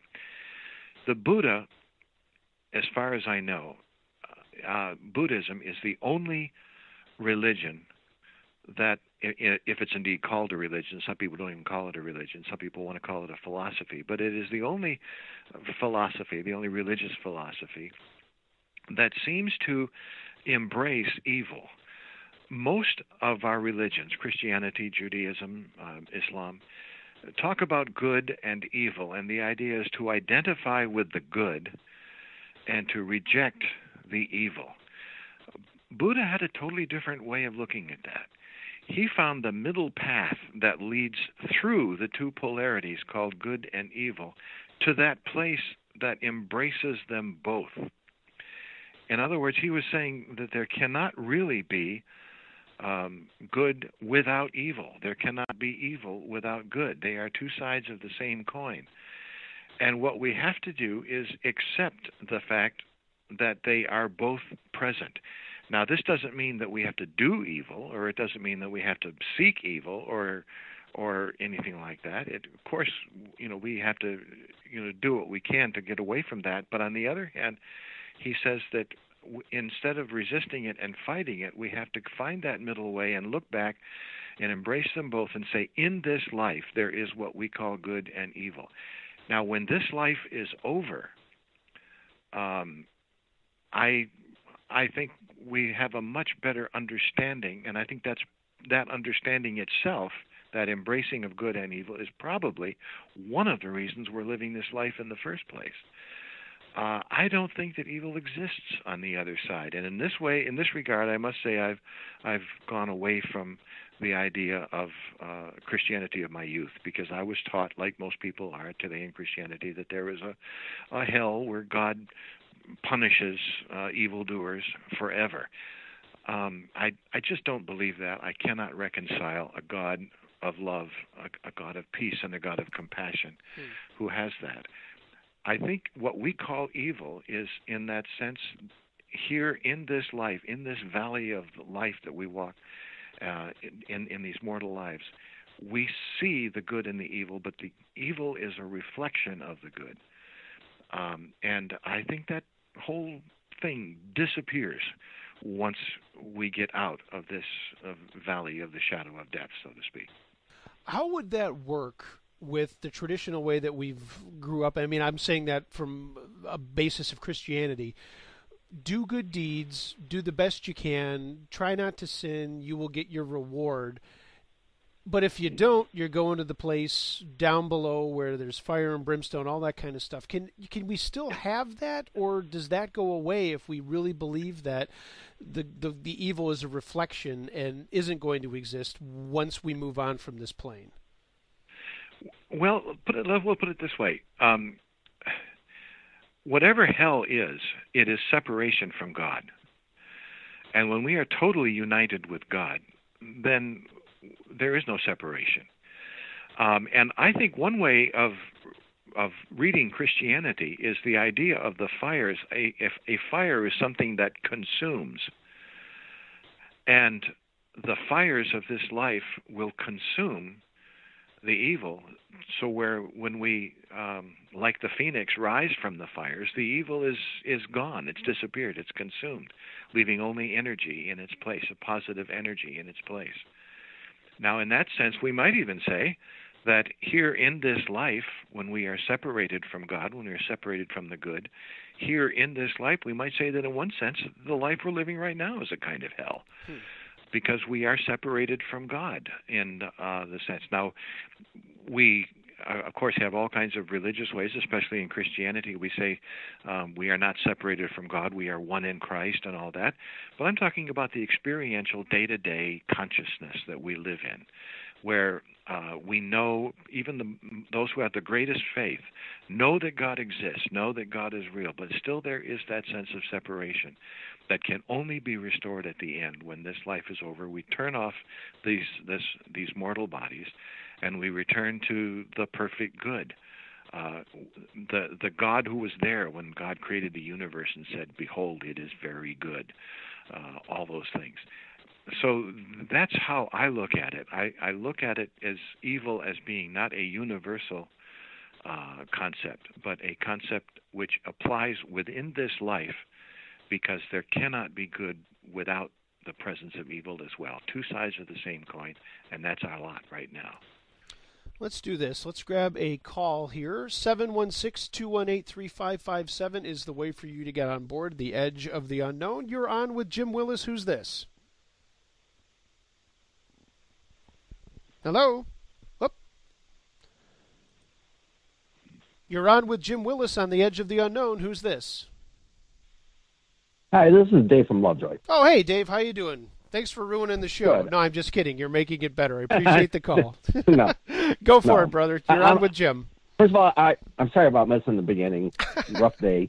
But my question for Jim is, does he feel that a person who is mentally ill and has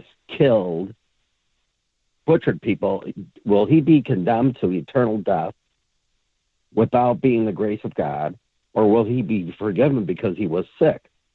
And my other question would be, do you believe that Jesus forgave Judas when he committed suicide? I want to hear what you have to say. Thank you very much, Mark. Wow, Dave, great. They're great questions. Again, all I can do is give you my own personal belief in this. I know the question is always asked, and I can't tell you how many times I've been asked, for instance, is Hitler in hell today? Or is there eternal punishment for someone like Hitler? And all I can say is that extending on from where I was before, I just cannot put eternal punishment together with the God that I know. I think that evil is destroyed. I think that evil ceases to exist. And I think the consciousness of that person, when he survives, is going to look back and understand the evil that they have done. In that sense, I think that a perfect God has perfect forgiveness. Can we forgive ourselves? That's very difficult. Did Jesus forgive Judas? Yeah, I think that story can be talked about forever. Whether it really happened or not even isn't really important. The important thing is the story itself. When a person dies, this life flashes before their eyes, and they see why things happen. They see why they did what they did. Is there a remorse? I don't know what words we can possibly have, because we're talking about now a dimension and a place of being that goes beyond the language. Our language, only fits this life and our own things. And I think we can get too simplistic when we try to speak with the mind or see with the eyes of God and speak with the lips of God and make those decisions that only God can make. It's a great mystery, and I know I'm not helping a lot here, Dave. It's a great mystery, and I think all we can do is look at ourselves and say, this is who I am, and this is how I choose to act, and leave the rest to the great mystery of the source that is beyond us all. Can I just add one thing? Yeah, go ahead, Dave. And if you really stop it, if you don't mind, if you really stop and think about it, Paul was a butcher. He murdered and butchered the Catholics in the early stages until he was enlightened. Yeah. So, I mean, there's hope, and like you said, there's hope for us. I mean, it's pretty plain. I can understand where you're coming from. Yeah. Thank you very much, Mark. It's a wonderful. You're a great speaker. Wonderful gospel hymn that we used to sing, and I still love it. Amazing Grace. How sweet the sound. Or Grace Greater Than My Sin. That's the only answer that I can find that really fits, is that we are talking about a mystery and a grace and a love that is far beyond anything we can even conceive of. Thanks, Dave. Appreciate it. Well, thank you. Have a good night. You too, Dave. Thanks. Anybody else wants to get on board, feel free. 716-218-3557. Let's grab another question here from the email bag before we have to take our last break of the evening. I'm going to skip that. We got a couple here. I'm going to grab this one because I really like this one. Steve writes in and says, how does Jim approach miracles? Is it something reaching across dimensions? Steve, who says he's listening in Athens. I'm not sure if that's Athens in Greece, Athens, Georgia. There could be an Athens, New York. I don't know. But Steve, I appreciate you listening to The Edge of the Unknown. Yeah, whenever anything happens that is outside of our understanding, we tend to think about it as being miraculous. I think it was Arthur C. Scott who once said that any technology sufficiently advanced is considered magic. Yeah, I think miracles happen. I believe in them. I think they happen all the time. And yes, in a way, I think it is reaching across a dimension. But then again, when we start defining the miraculous, it gets very difficult for us, because that which is miraculous, which was what would have been miraculous to our ancestors, is not miraculous to us at all. if my ancient ancestor from who lived back in Fenny-Compton in England 500 years ago came in, walked in my front door and flicked on a light switch and saw the lights go on in the house, he would call that a miracle. I just call it an advanced technology. So I'm not sure that there is the miraculous even exists. I think the miraculous is what is a word that we would put on it. And I think it depends on our point of view, our perspective, and where we're at. Someday, I believe, when this body dies and we look back at this life, we're going to be aware of miracles that happened all over the place that we weren't even aware of at the time. I think all of life in that sense is miraculous because we are a part of something just so much bigger than we can possibly understand. Jim Willis, my guest here on The Edge of the Unknown. We do have to take our last break of the evening, pay some bills here. Jim, I'm going to leave you with a question, as I like to do right before the breaks, and you can ponder this before we get back in just a few minutes. I'd like to know your approach when it comes to, when we're talking about these miracles and we're talking about this sort of thing, we also get into that paradox of, well, when we pray for what we want and we don't get it, it's the way God wants things to be. But if we pray for something and we get it, then it is a miracle. How do we toe that line when we're talking supernatural? And who gets to pick and choose what happens? If we can even come up with who gets to pick and choose why good things happen and why bad things happen. Think about that, and we'll bring that up as soon as we get back from the break. My name is Mark Henry. You're listening to The Edge of the Unknown. Thanks for hanging out with me. The best in paranormal talk anywhere, gang, comes to you each and every Sunday night, 8 to 10 Eastern Time. Got a great guest coming up for you in 2 weeks as we're off for Easter. Next week, Jeanette Napolitano will join me on the 8th. We're going to be talking tarot, music, art, and news. It's going to be a blast. But we've still got Jim for another half hour. We'd love to hear from you. 716-218-3557. The Edge of the Unknown at gmail.com. Don't nobody go nowhere. We're back right after this.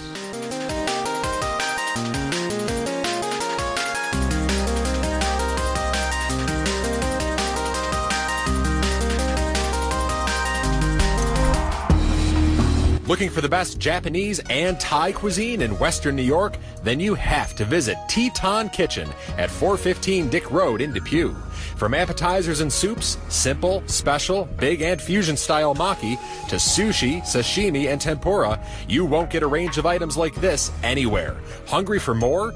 Teton Kitchen offers a full dinner menu and kushiyaki dishes, as well as a huge variety of sake, wine, beer, both domestic and Asian imports.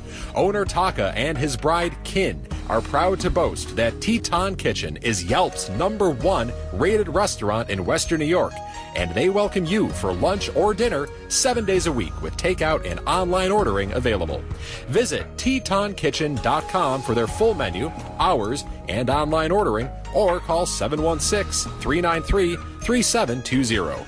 Teton Kitchen, 415 Dick Road in Depew. Itadakimasu. No word in the English language is less convincing than probably. Are you sure we should get matching tattoos on our first date? Sure. We'll probably stay together. Probably?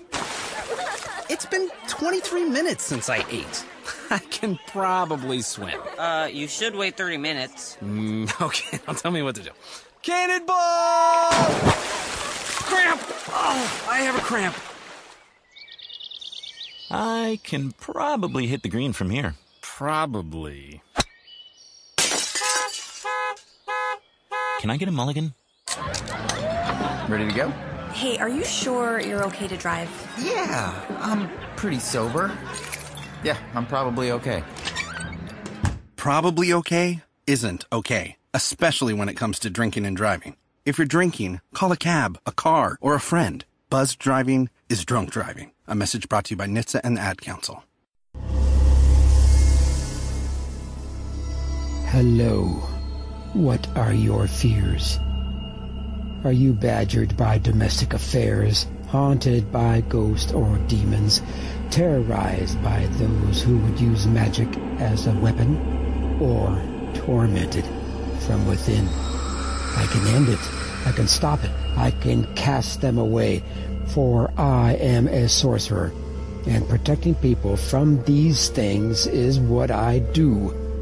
Seek my services at sorcererforhire.com or call now for faster service 206-501-0444, because time is not on your side.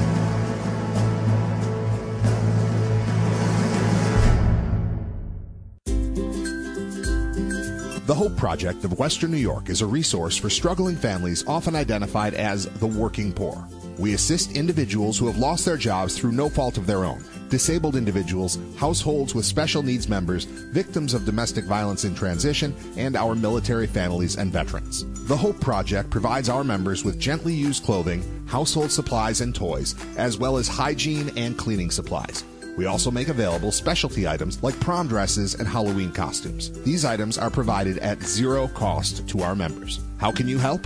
By donating items at our storefront, 4545 Transit Road in Williamsville, New York, inside the Eastern Hills Mall. Store hours, Monday 10 to 2, Tuesday 11 to 2, Wednesday 10 to 8, Thursday 10 to 2, and Saturday 10 to 2. Closed on all school holidays. Clothing should be contemporary, free of stains and tears, and household items must be in good condition and in working order.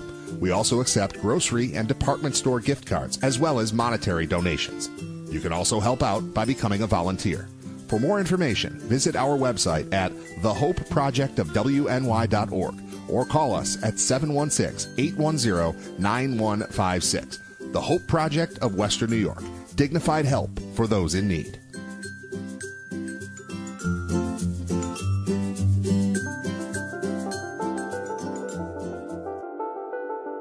Hey everybody, this is Medium Julie MacDonald, and you are listening to The Edge of the Unknown right here on Beyond Borders Paranormal Radio Network. And welcome back to The Edge of the Unknown. Thanks for listening to this here radio program tonight, wherever you may be. We're having a good time with author Jim Willis. If you are coming into this show late, you know that this will be available in our archives right after this broadcast. You'll be able to download it, listen to it whenever you want to at your leisure. You can find us on iTunes. You can also find us on TuneIn. So lots of places that you can get the show if you did not catch it in its full broadcast. We're going to get right back into the questions because we have a number of them to get to and just a little bit more time before we have to sign off for the evening. So I left Jim with this question. Jim, who decides what we get, what we don't get, and how do we know what the truth is behind all that? If that seems a little cryptic, how do we know the real answers to the questions that we're asking are the ones that we want or need? And maybe I'm just babbling here. How do we know what we're actually dealing with is the truth in whatever it is that we believe? Boy, was that awkward. We're talking about some difficult stuff, Mark, I swear. I think the first thing, and we have to keep this in mind, and I think this is probably the most important thing we have to keep in mind in any kind of a spiritual search. Our culture teaches us in a lot of different ways, not only through our churches, but also in the language, the jokes we tell, everything else. It teaches us that God is a being that is somehow separate from us. It's very difficult to grow up in Western culture, either Europe or America, without picturing some kind of a God. And even if we can progress to thinking of him as not being an old man with a beard, but it's very difficult for us to picture anything other than a God out there and we are here. And our prayers, for instance, are to this God. We are somehow separated and have to bridge a cosmos, have to bridge a gap. And I just, in my own mind at least, I simply have to throw off that entire construct. I think we are the body of God. Great physicist Sir James Jeans once said that the universe begins to look a lot more like a great thought than a great machine. It begins with mind, and mind permeates the universe. Consciousness, mind. The universe itself, including us, these bodies that we are here, are a material expression of that mind.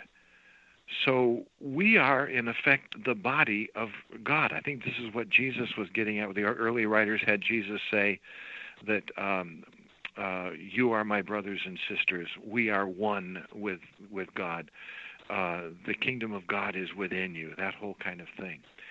And so when we talk about prayer, we're really talking about, I think, something that is best understood with the word intention.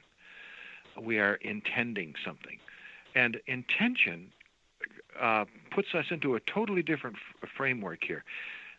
The old science, the Newtonian science, pictured a universe that is solid, and we interact with it. The new way of looking at it in quantum physics is that the universe is much more fluid. And actually, our minds have more to do with controlling the universe than we think they do. And so our intention, when we say our prayers, I like to use the word intention. Our intention is to actually make this pliable universe into something just a little bit different.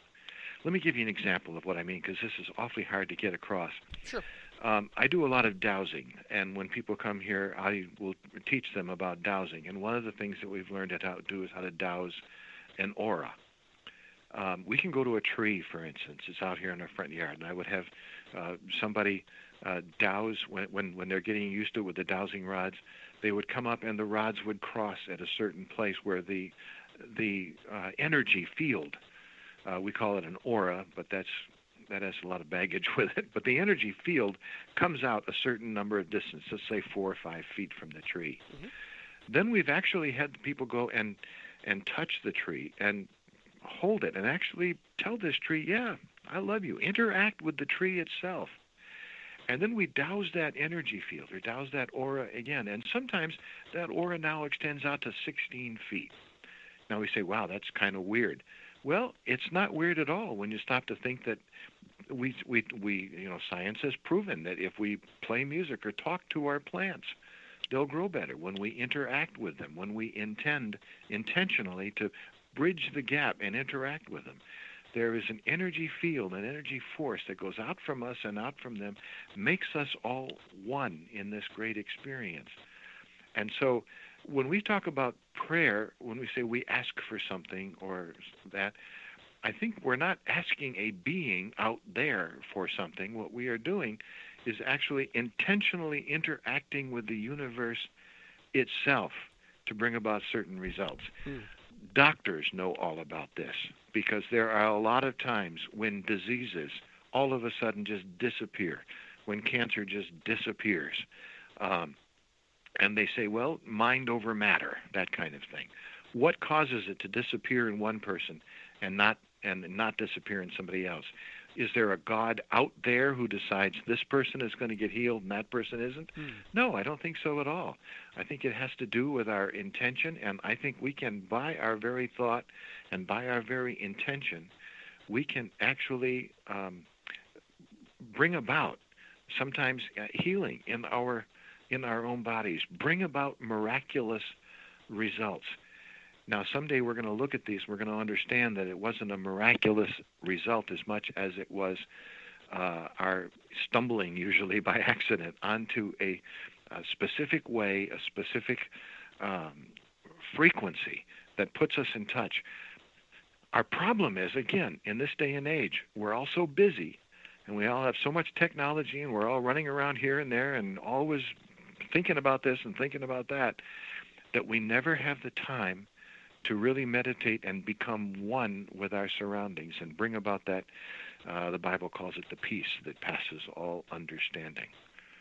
Does that help at all?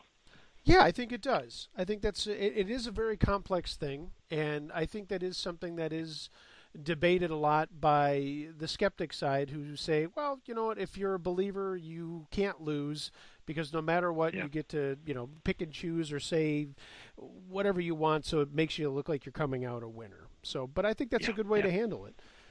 I do have to ask, I want to get to this question, Eric, who was writing in from Texas, but I just scribbled this down while we're talking about that. We're talking about prayer, but let's talk a little bit about, what about these people who seem like they're gifted? They can see what others can't. Have they broken a plane to see things that we can't? And how did that come about? Were they chosen, or is that something that they just kind of pick up on their own? Or is it part of something else they're pulling from another place that they've lived, another dimension, another plane? How is this happening to certain people and not others? I think we all have the ability, and some of us have more ability than others. Look at music, for instance. Most people can carry a tune, and then along comes a Johann Sebastian Bach or Amadeus Mozart. They are obviously much more gifted than we are. You take I can, sing as I'm riding down the road on my bicycle, and then all of a sudden I listen to a Luciano Pavarotti, and he is obviously more gifted at it than I am. And I think it's the same thing with these kind of abilities, whether we want to call them psychic abilities, and I hate to do that because that word psychic has so much baggage with it in English today. But there are people, I think, who, yes, they are more gifted. It's not that they're chosen. It's just that, some people can do this better and some people can do that better. I wish I could run a 4-minute mile, but I can't, Jesse Owens could. So I've got to say that in that sense, like any other ability, natural ability, some people are better at it than others. But I think we can all work to improve and become better at it ourselves. So on that same thought, where we're talking about different planes, seeing across, perhaps being able to interact across, what does that say about our reality from the standpoint of what you're writing about in Supernatural Gods? Is this the Matrix? Is this reality? Or is this just another way station before we move on to someplace else? And what will that place be? Will that just be part 2 of this on the way to part 3, part 4, part 5, and so on? I don't think so. I think this is not our reality is a reality, and I think there are an infinite number of realities, and they're all happening at the same time in different dimensions on different planes. And I don't think it's a graduated thing where we move from the first heaven to the second heaven to the third heaven or anything like that. I think this life experience is a teaching experience. I think the life that we're experiencing right now is interpreted to us by our senses, and we think it's real, but the reality that we see is an illusion. If we bore into anything, take the tree that's outside my window right now, if I look farther and move farther and farther into that tree, I'm going to move through the bark, I'm going to move through the inner, I'm going to get into the inner part of the wood. But if I begin to start taking that apart and cutting it off and looking at it with a microscope, eventually I'm going to wind up with nothing. That tree is a bunch of energetic particles frozen in time that my senses tell me is a hard tree. And yet we all know that if you go deeper into the atom and then into the subatomic world and into the quantum world, eventually the stuff that we call matter just disappears. The stuff that we call reality just disappears. It's a powerful, powerful illusion, but it is an illusion. That's my way of looking at it. That's the way that helps me the most, at least. So where does that lead us to when we talk about perhaps crossing over? I know that you mentioned black holes. I know that was obviously a huge part of Stephen Hawking and his research. What do we look at, or what are we talking about when we discuss black holes, when we talk about wormholes, when we talk about these channels to break through that illusion? Or are we really breaking through? It's difficult. I don't think anybody has a handle on it yet. I don't even think Stephen Hawking did, and I think he'd be the first to tell you that he didn't even have really a handle on it.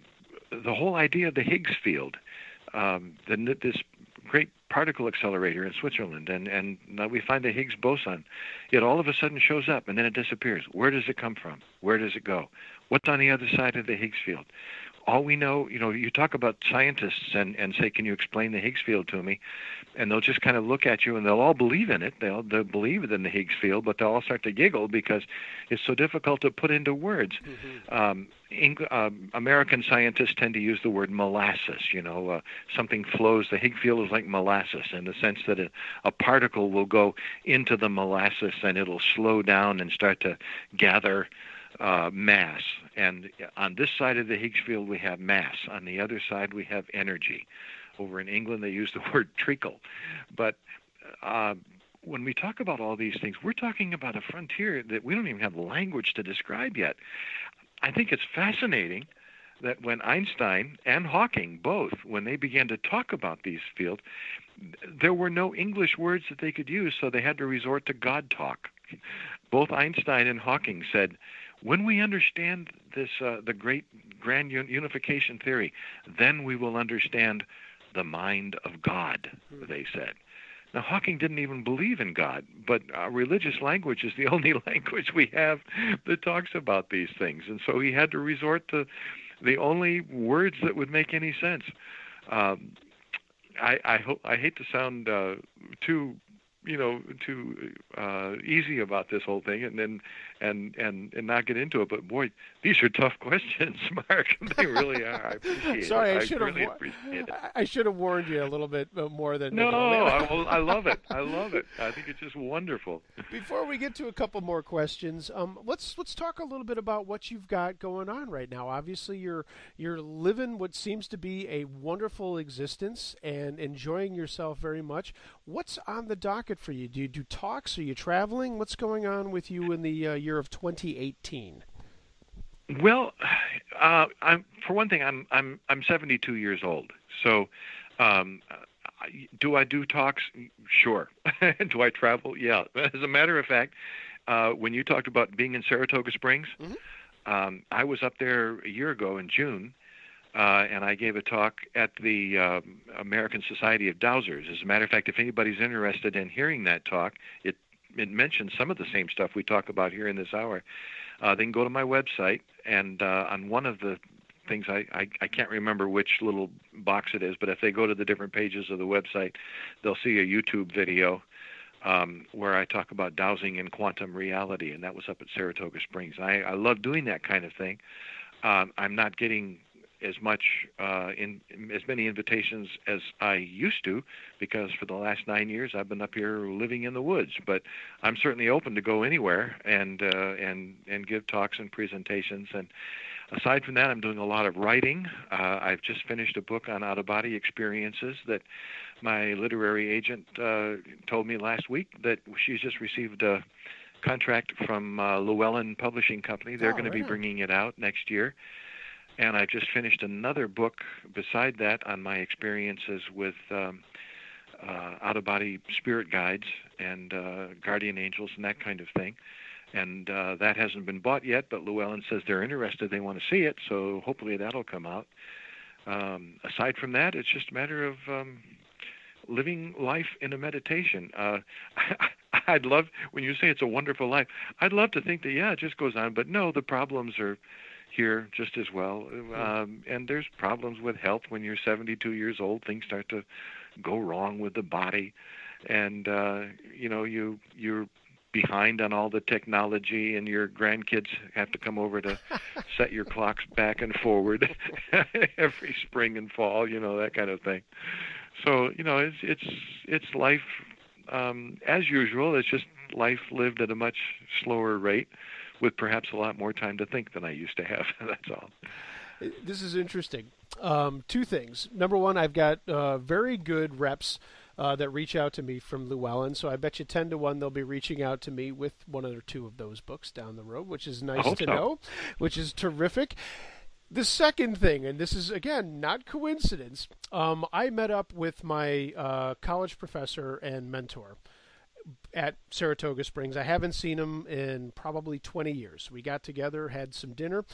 I kid you not, he talked about, I believe, if it's not that exact event you were talking about, dowsing, he did bring up dowsing in that area. He lives in Ballston Spa, but pointed that out, that it is a big thing in the entire Adirondack region.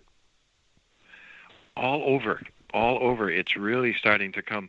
If anybody is interested in going to the American Society of Dowsing website, you'll see chapters all around the country. The particular convention that I went to, I was a presenter when they had it up there at Smith College at Saratoga Springs, and it was a wonderful facility. This year, it's going to be, I can't remember offhand where it's going to be this year. It won't be at Smith College again. But there are dowsing chapters all over the place. It's really fascinating and growing. I even had an incident here. We live on this back road, of course, and a neighbor up the road from us had put in a water line along the side of the road a long time ago. And the electric company was coming in. They were paving the road for the first time ever, putting pavement on. And they wanted to make sure they didn't cut this water line, so they wanted to know where it was. And so they were out there, the electric company was out there, and they were using all their high-tech instruments, and they couldn't find this water line. So I went over thinking, here I come. I'm going to save the day, So I walked up to the head of the guy, and I said, you want me to get my dowsing rods and find that water line for you? And he said, no problem. I got my own right here. And he went, the electric guy went to this high-tech truck, got his old dowsing rods, his copper dowsing rods, came out, and between the two of us, we found the water line.